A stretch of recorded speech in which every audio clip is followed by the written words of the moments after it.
I fear not the dark itself, but what may lurk within it. Welcome to Lurk, bringing you creepy, strange, and bone-chilling stories, with your host, Jamie Jackson.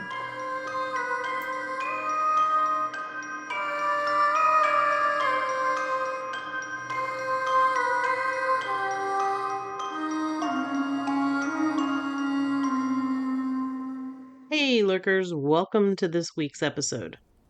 This week we are traveling to Washington State, specifically to Mount St. Helens, to the area known as Ape Canyon. Not only is Ape Canyon named for a strange encounter with several ape men, but there's also a mysterious disappearance that occurred there in 1950. And we are going to be talking about both today. To give you a little background on the area, Mount St. Helens is an active stratovolcano located in Skamania County in Washington in the Pacific Northwest area of the United States. It's 52 miles northeast of Portland, Oregon, and 98 miles south of Seattle, Washington. The volcano is part of the Cascade Volcanic Arc, a segment of the Pacific Ring of Fire. I'm really trying not to sing Ring of Fire. It's very hard. Mount St. Helens had a major eruption on May 18, 1980, and that eruption remains the deadliest and most economically destructive volcanic event in the United States history. 57 people were killed, 200 homes, 47 bridges, 15 miles of railways, and 185 miles of highway were destroyed. A massive debris avalanche, triggered by a magnitude 5.1 earthquake, caused a lateral eruption that reduced the elevation of the mountain's summit from 9,677 feet to 8,363 feet, leaving a 1-mile wide horseshoe-shaped crater. After its 1980 eruption, the volcano experienced continuous volcanic activity until 2008. Geologists predict that future eruptions will be more destructive, as the configuration of the lava domes requires more pressure to erupt. However, Mount St. Helens is a popular hiking spot, and it is climbed year-round. In 1982, the Mount St. Helens National Volcanic Monument was established by President Ronald Reagan and the U.S. Congress. Mount St. Helens is also notably 34 miles west of Mount Adams. I talked about my trip to Mount Adams and the UFO activity there in episode 3, so check that out if you haven't already, or if you've forgotten what I talked about. Prior to the eruption in 1980, Mount St. Helens was a beautiful, symmetrical mountain that was often referred to as the Mount Fuji of America, comparing it to Japan's Mount Fuji. As far as Ape Canyon, it's a gorge along the edge of the area called the Plains of Abraham on the southeast shoulder of Mount St. Helens. The gorge narrows to as close as 8 feet at one point. Ape Canyon was heavily impacted by the 1980 eruption of Mount St. Helens. Adjacent to the steep rocky canyon is the present Ape Canyon Trail, popular with hikers and mountain bikers. There are several Native American legends associated with the area.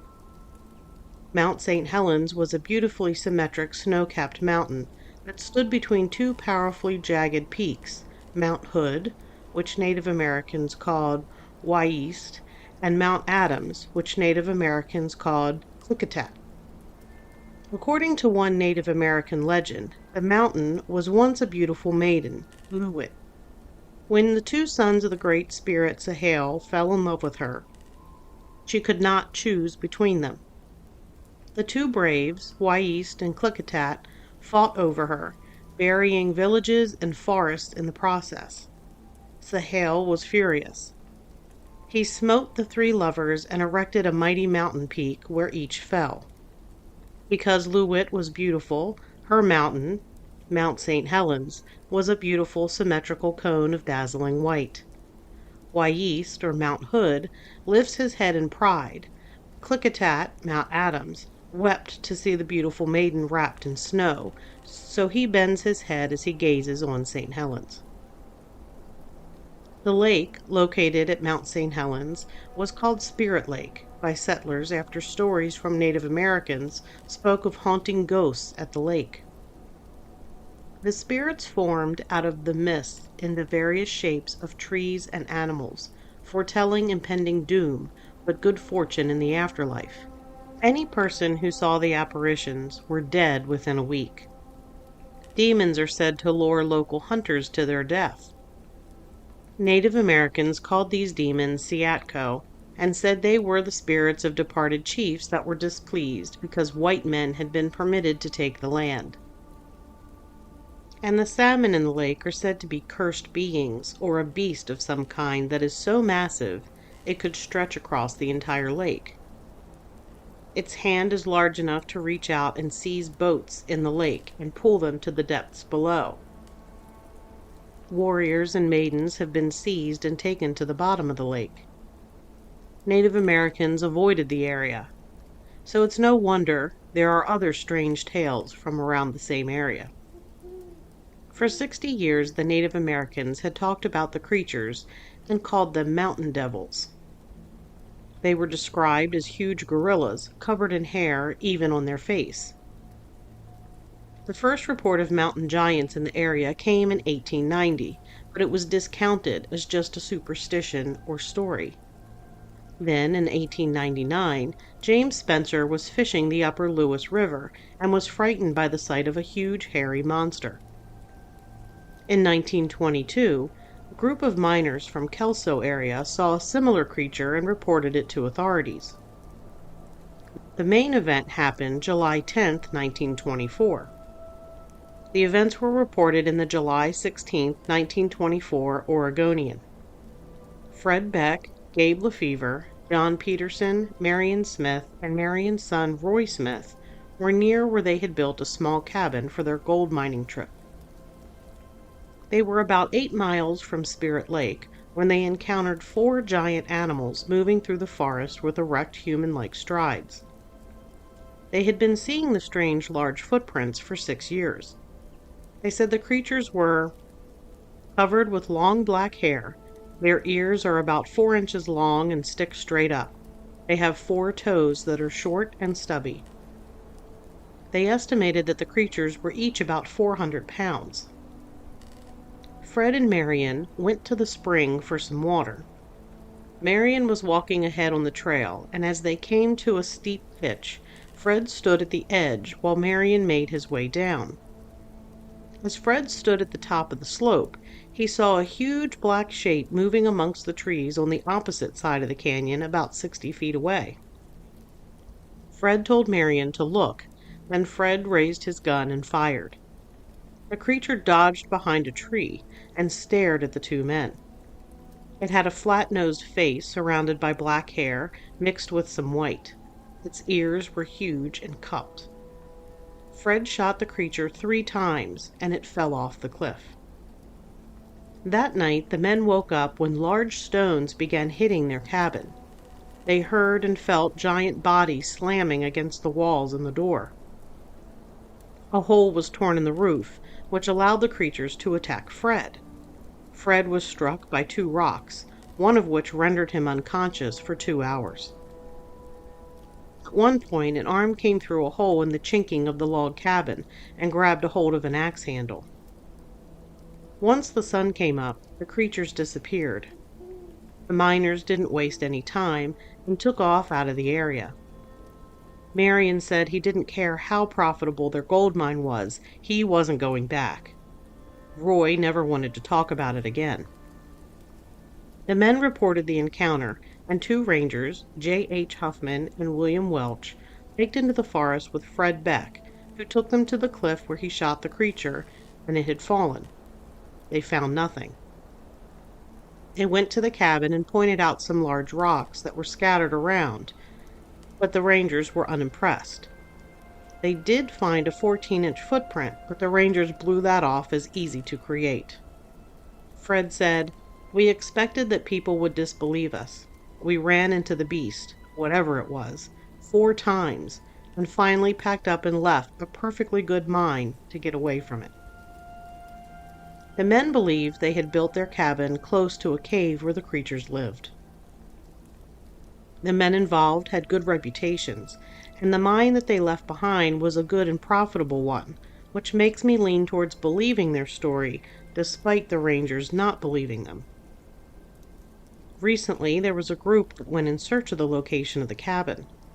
The building is long gone, but they did find several artifacts pointing them to the location. During their time in the area, the group heard strange noises that was described as gibberish speaking. After the news of the encounter went public, it spawned the Great Ape Hunt of 1924.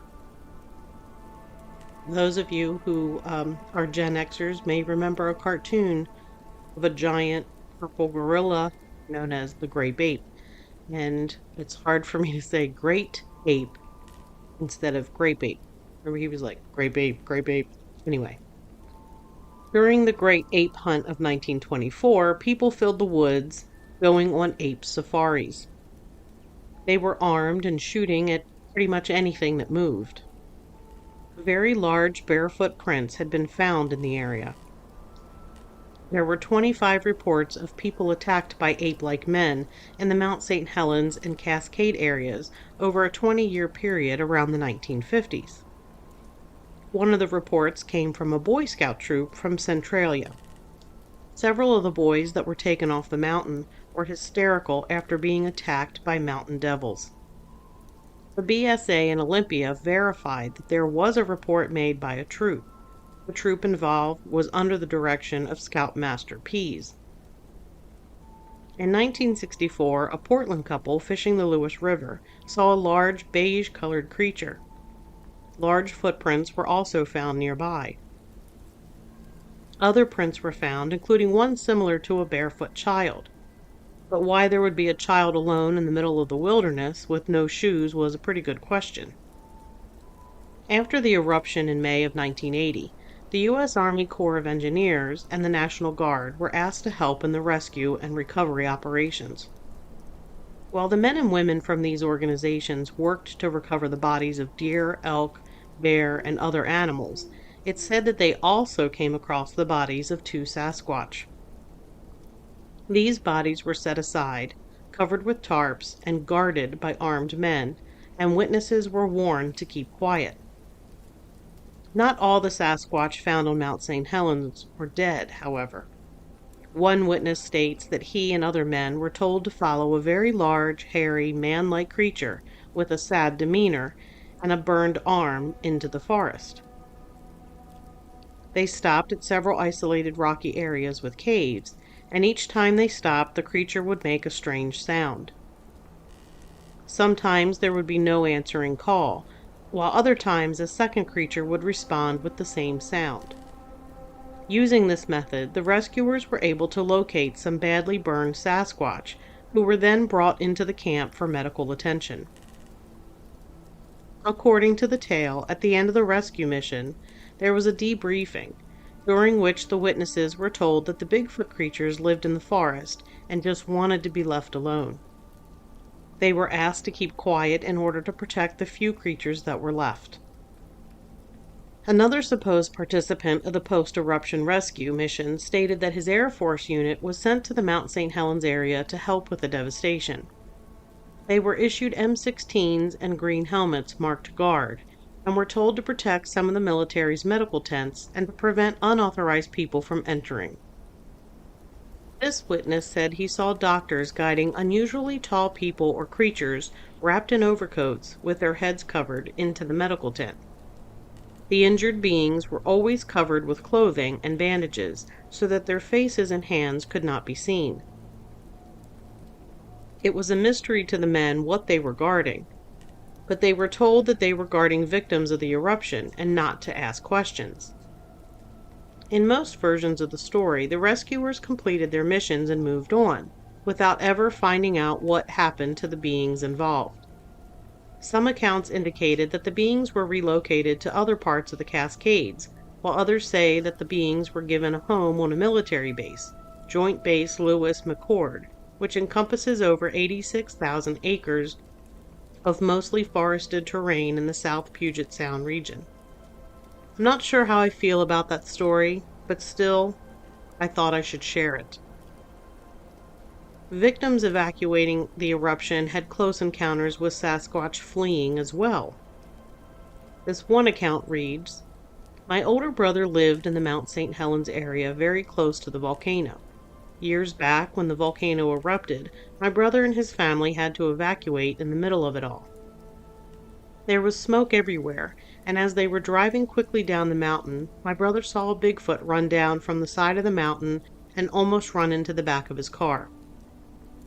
The Bigfoot stopped in the center divide, and cars were beeping their horns at it as they drove by. Then my brother and his wife and kids watched it as my brother stopped his car. They witnessed the Bigfoot, which stood there, confused, making a screaming sound and taking off like a full-speed locomotive, and in 5 seconds it had disappeared. There's more. When the local residents and my brother returned to their homes and things settled down, my brother and other residents all got to talking, and my brother said that there were at least 100 sightings during that time from the locals. The Bigfoot, when running across the main road up there, was smart enough to run downhill, away from the eruption. My brother has been saying for years now that so many people saw them that week, and he heard from someone that the days following the eruption had the most sightings ever recorded at one time." In September of 1980, 4 months after the eruption, U.S. Forest Service backcountry guard Barb Taubman reported finding and photographing an 18 by 8-inch ape-like track. It was 35 miles northeast of Mount St. Helens. She told her immediate supervisors and Project Bigfoot. Bigfoot is still sighted in the area. One account said, "On May 9, 2002, at approximately 3 p.m., my buddy and I were headed towards Mount St. Helens. We had just passed Hofstadt Bluffs heading east, and I was looking down into the wash. The Toutle splits in this area, and there was a section that went between a heavily wooded area and the hillside leading to the road. It is approximately 300 yards to the bottom. I noticed something walking through the creek at an angle and heading northeast. It happened quickly, and I yelled instantly to stop. I saw it for maybe 5 seconds. I could see the space between its strides, and I knew it had to be much bigger than a man from that distance. The arms were long, and it was dark-colored. We didn't get stopped quick enough for both of us to see it. We scanned the entire area for at least 10 to 15 minutes, but saw no other movement. I could see the area where I assume it left the woods, and the ground did appear to have been disturbed. Could not see the bottom of the hillside where I was standing." As reported by Mount St. Helens Area Valley Bugler newspaper on December 2002, fall this year has been one of warm weather and delightful views. Bright oranges, deep yellows, and the evergreens have decorated the hillsides, with the early mornings featuring the low misty fog. It was on this one special patchy fog type of morning the stillness set in. It wasn't as if the stillness were a weather event, it was more that something different was about to happen. That was when the cows in the distant pastures started their odd mooing. Normally, with a quiet, still morning, the cows can be heard in the distance with their normal noise. This morning, they let out a mournful cry that was different, very different. Walking outside, we thought maybe it was coyotes again. Those wily creatures often make local animals act a little strange, but never have they made the cattle give off such a sound.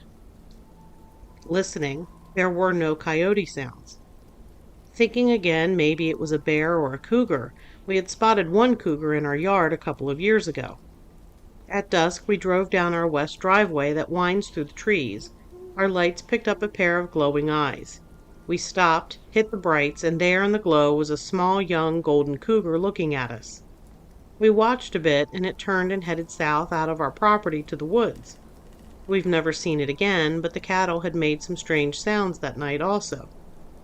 As we were pondering what could be causing the cattle to make such a strange sound, we picked up a whiff of an awful smell, like the smell of rotten meat crossed with the aroma of terrible body odor. We looked around our little 3 acres but saw nothing. Making sure the dogs were locked in the yard, we went about our morning duties. About noon we wandered outside and were again greeted with the strange smell. With the sun high, we decided to walk around a bit and see if we could find what was giving off this terrible aroma. On the west side is a section of tall grass and blackberry vines with apple and plum trees on the edge. All of the fruit was ripe and ready to pick. Suddenly, we saw something move by the apple trees, something big and hairy. Peeking out from our vantage point by the shed, we saw something that made our blood run ice cold. About 8 feet tall, brown and big, it definitely was not a bear.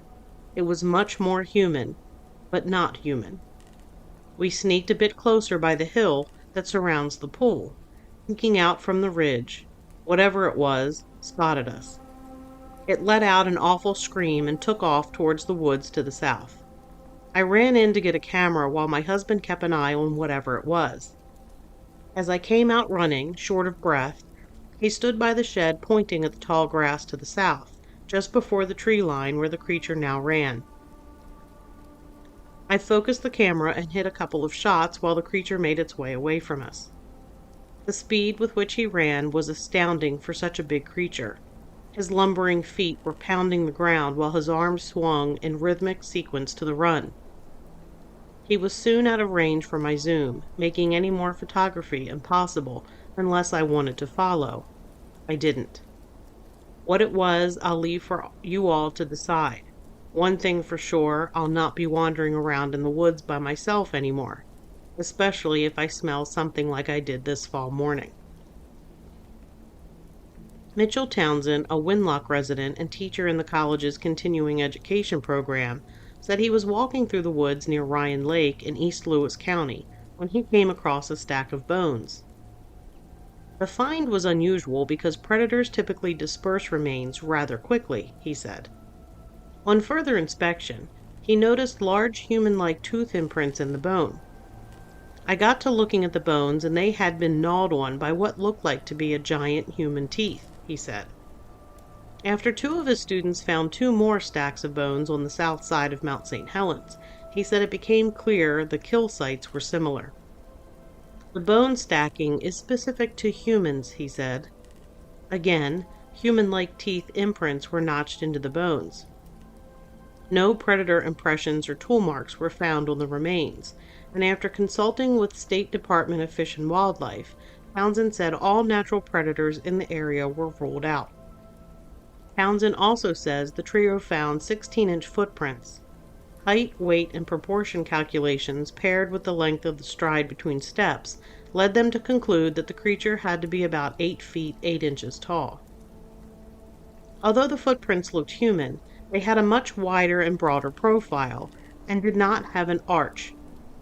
If you add it all up, you have an 8 foot 8 inch tall creature that is killing animals at different areas of Mount St. Helens with its bare hands, chewing them up, literally skin and bones and all, and spitting them out between its legs, Townsend said. The teeth mark in the bone show what Townsend said were impressions of incisors and canines, but 90% of the teeth were beyond the range of human possibility. The bite ratio was calculated at 2.5 times wider than that of a person. The bones also showed dental signatures and human chewing strategies, including bone peeling. Bottom line is, only humans do that because of the shape of our teeth and the shape of our jaw, so we have to gnaw on the edge of the bone. A double arch structure also showed the teeth were closely related to Neanderthals, and the molars left triangular impressions as opposed to circular impressions an ape or chimpanzee would leave, he said. There's no question that there were Sasquatch on Mount St. Helens before and after the eruption in 1980, though the eruption undoubtedly reduced the population. And that brings us to the next portion of this episode, the disappearance of Jim Carter in 1950. The information surrounding his disappearance was gathered from news articles printed at the time. On May 21, 1950, Jim Carter, age 32, left his home in Seattle, Washington, to ski Mount St. Helens with 20 members of a climbing skiing party. He was an experienced skier and mountaineer. He was an employee of Boeing Airplane Company, a member of National Ski Patrol and Milwaukee Bowl Ski Patrol.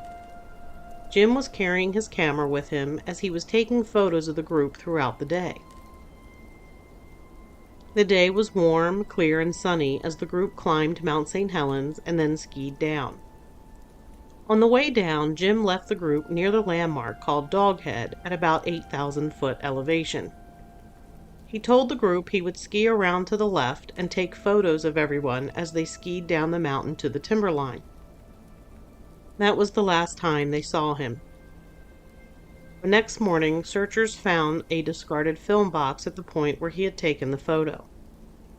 Teams of the Northwest's most proficient mountain rescue units combed the area for weeks. Bob Lee was a member of the Mountain Search and Rescue and also a member of the exclusive Worldwide Alpine Club, a leader of the 1961 Himalayan expedition, and advisor to the 1963 American expedition. So basically, he was someone who knew his way around mountains. Bob Lee said from the location where Jim Carter was last seen, he took off down the mountain in a wild, death-defying dash. Lee said he was taking chances that no skier of his caliber would take unless something was terribly wrong or he was being pursued. Bob Lee was one of the first searchers to reach Carter's ski tracks.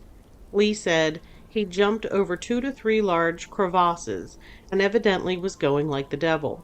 When the tracks got to the side of Ape Canyon, searchers were shocked to see he went right down the steep canyon walls.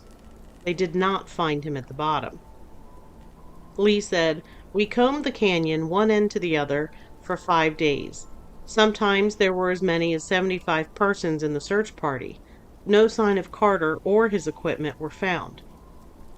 Carter's tracks were traced by plane going toward Eagle Creek Ranger Station before disappearing in the wilderness. Paul Sanger, District Air Search Coordinator, directed the 3-man search party to the edge of the canyon. He told them he spotted ski tracks leading to the canyon wall and footprints from that point heading to the gorge towards Big Muddy. Sanger said Jim Carter could have reached safety by following the Big Muddy stream at the bottom of the canyon to where it joins Lewis River. He said the going was not too rough, though it was heavily wooded. On May 23rd, 2 days missing, searchers learned that Jim Carter had a serious diabetic condition, and he did not have the vitally important insulin with him when he disappeared. In 1950, diabetes care included insulin shots and a regimented diet of exactly 90 grams of carbs per day. An Air Rescue Service helicopter operating out of Portland, Oregon, was part of the search. The helicopter carried insulin to be dropped to Carter if sighted, and state patrolmen also carried the drug. Communications were described as the worst battle in the search. Searches were then aided by the arrival of a Coast Guard communications truck. Military and civilian volunteers searched for 2 weeks until the search was called off. Nothing was ever found of Jim Carter or his equipment other than the one film box at the location he went missing. His wild tear down the mountain that was considered reckless behavior and something that Jim would not typically do was attributed to him fleeing something in fear. Many have pointed to the devil monkeys of Mount St. Helens. But let's not forget that Jim did have diabetes. I can't say which type he had. There are 2, but I can tell you a little about what might have happened without his insulin. Most likely, he would have experienced high blood sugar, called hyperglycemia, which can develop in a few hours, called diabetic ketoacidosis. Advanced diabetic ketoacidosis can lead to coma or death. There's a chance he experienced hypoglycemia, which is low blood sugar, though most information about diabetes in 1950s talked about high blood sugar. Untreated low blood sugar results in the same thing, death. So had he passed out or died, he should have been found. Bob Lee, who I mentioned earlier, who searched for Jim Carter as an experienced searcher and member of various exclusive alpine clubs, said the hunt for Carter in Ape Canyon was the most eerie experience I ever had. Lee said he never saw creatures, but there was certainly evidence that there was something strange on the high slopes of the mountain. Lee said he became convinced of this during the search for Carter. He said every time he got cut off from the rest of the searchers during the search, he got the feeling that someone was watching him. I could feel the hair on my neck standing up. It was eerie. I was unarmed except for my ice axe, and believe me, I never let go of that, he said. He continued, Dr. Otto Trott, Lee Stark, and I finally came to the conclusion that the mountain devils got him. So was Jim Carter racing down the mountain dangerously because he knew he was headed into a diabetic emergency? As someone with diabetes, I tend to think no. Why leave the 20 other people you're with who could possibly help you? It would make far more sense to seek help from the group you're with and descend with them than to race off dangerously. As an experienced mountaineer and skier, I just can't see him leaving help like that. Being frightened by something, that would send someone taking off down a mountain. Either way, we'll never know what really happened to Jim Carter. And that's it for this episode. Remember, you can find Lurk on your favorite podcast platforms. We are on all of them: Spotify, Apple, and YouTube. You can also find episodes on the newly updated website. On the website, you'll also find our new blog and a place to sign up for our monthly newsletter that will release mid-month. We just released one this February 16th, so if you don't want to miss out, make sure you sign up for that. If you like what you hear, please tell your friends and consider giving us a 5-star review. And until next time, keep lurking.